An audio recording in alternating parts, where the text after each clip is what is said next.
పాలమ్మా పాలు, అమ్మా పాల్, అమ్మా పాల్. లలిత పాలాడొచ్చాడు. అమ్మా పాలు. లలిత పాలు. అమ్మా పాల్. లలిత రండమ్మా, పక్కెళ్ళి పోసుకోవద్దమ్మా. నేను ఏడపోతే కాయకూడదు మనం.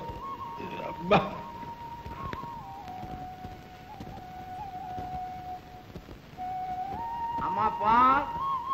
వస్తున్నాను అంటుంటే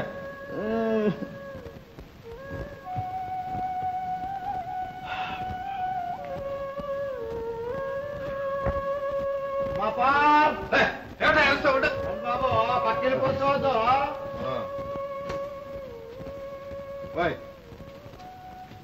అయ్యారు మీరా? అమ్మగారు లేరండి? ఉన్నారులే, పోయావయ్యా.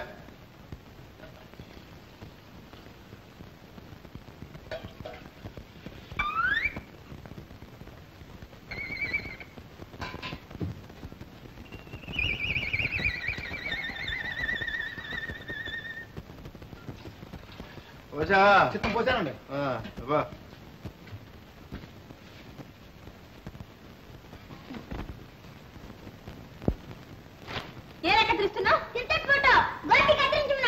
ఓహో, ఆ గోపి గడికి వేరే పనే లేదు. క్రికెట్ ఆడే ఫోటో కనిపించకూడదు, వెంటనే కత్తిరించడమే. అయ్యో నాన్న, మీరెందుకు తీసుకొచ్చారు? మేమే వచ్చేవాళ్ళంగా. పర్వాలేదులేమ్మా, తీసుకోరా.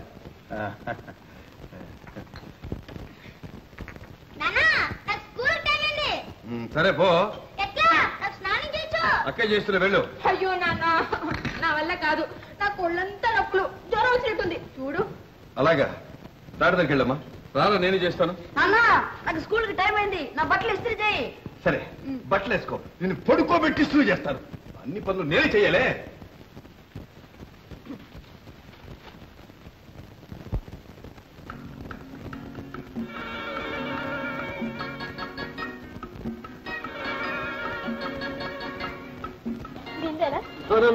ముందు హెచ్చ వేసిన తర్వాత తీసేయాలి.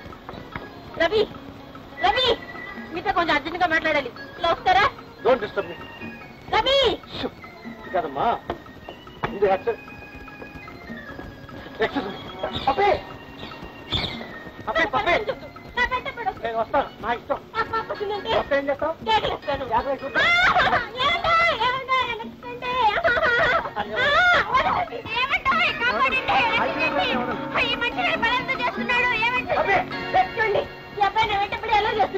ఏ ఒళ్ళు ఎలా ఉంది? ఇద్దరిగా ఉందా? ఆడపిల్లలు అల్లరి చేస్తావా? ఆయా మధ్య ఏమన్నా నా కాబోయే భార్య.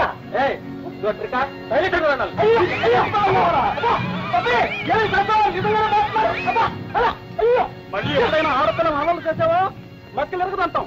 సరే రవి, పాపం దెబ్బలు తగిలాయా? నాతో మాట్లాడు. నిన్ను అబ్బా. Ravi please, Ravi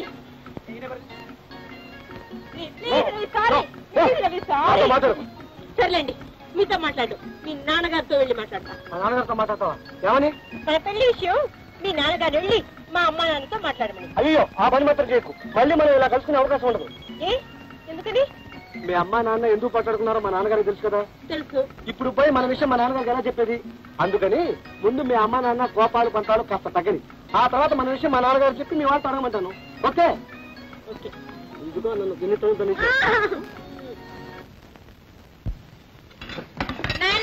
college time అయింది, త్వరగా అన్నం పెట్టు. నాన్న నాకు ఆకలి.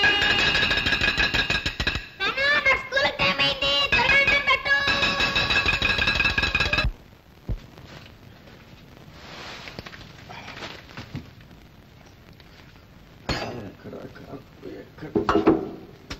ఎక్కడ పెట్టిందబ్బా కారం? పప్పే, పులుసులో ఎన్ని స్పూన్లు వేయాలమ్మా కారం? నాకు తెలియదు నాన్న, అమ్మని అడుగు. ఎవరిని అడగక్కర్లేదు.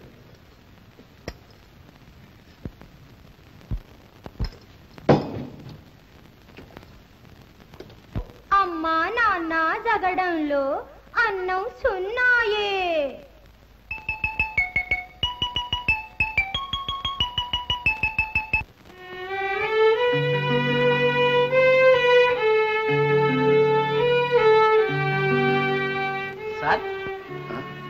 ఏమిటి సార్ అదోలా ఉన్నారు?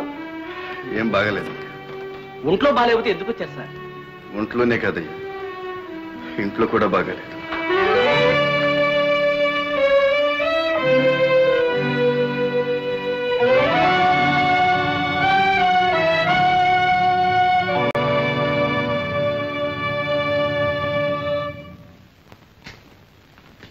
సిస్టర్, అమ్మగారు ఏంటో మాదిరిగా ఉన్నారు. నీ బొంద నీ వల్లే. నేనేం చేశాను? నువ్వు ఎత్తావు మొగజన్ను. ఎందుకు మనుషుల్ని పడుకోబెట్టి పరపరా కొయ్యమంటే వస్తావు, సొరకాయలకు వస్తున్నట్టు. ఆ మాత్రం తెలుసుకోవద్దు. సిస్టర్ ప్లీజ్ కాస్త వివరంగా చెప్పడానికి ఏముందండి, అయ్యగారు తన కూతుర్ని మీకిచ్చే పెళ్లి చేయాలని మంచి పట్టుదలగా ఉన్నారు. అలాగా? అరే, ఈ విషయం నాతో ఇప్పుడు చెప్పలేదే. ఇవన్నీ చెబుతూ కూర్చుంటారటండి. అర్థం చేసుకోవాలి కానీ అసలు ఆయన ఈ పాటలని ఎందుకు పడుతున్నారంటారు? నా కోసమే? అయితే వెంటనే వెళ్ళి పప్పిని పెళ్లి చేసుకుంటానని అయ్యగారితో నా అభిప్రాయం చెప్తాను. మీ అభిప్రాయం వినడానికి ఆయన ఎదురు చూస్తూ ఉన్నారు. ఎక్కడారండి? అసలు విషయం అది కాదండి. అమ్మగారు లేరు, తన అసిస్టెంట్ డాక్టర్ కు కూతుర్నిచ్చి పెళ్లి చేయాలని అమ్మగారు పట్టుదల. అలాగా? పెద్ద చిక్కే వచ్చింది. ఇప్పుడు ఏమిట్రా చేయడం? చపాతీలు చేయండి.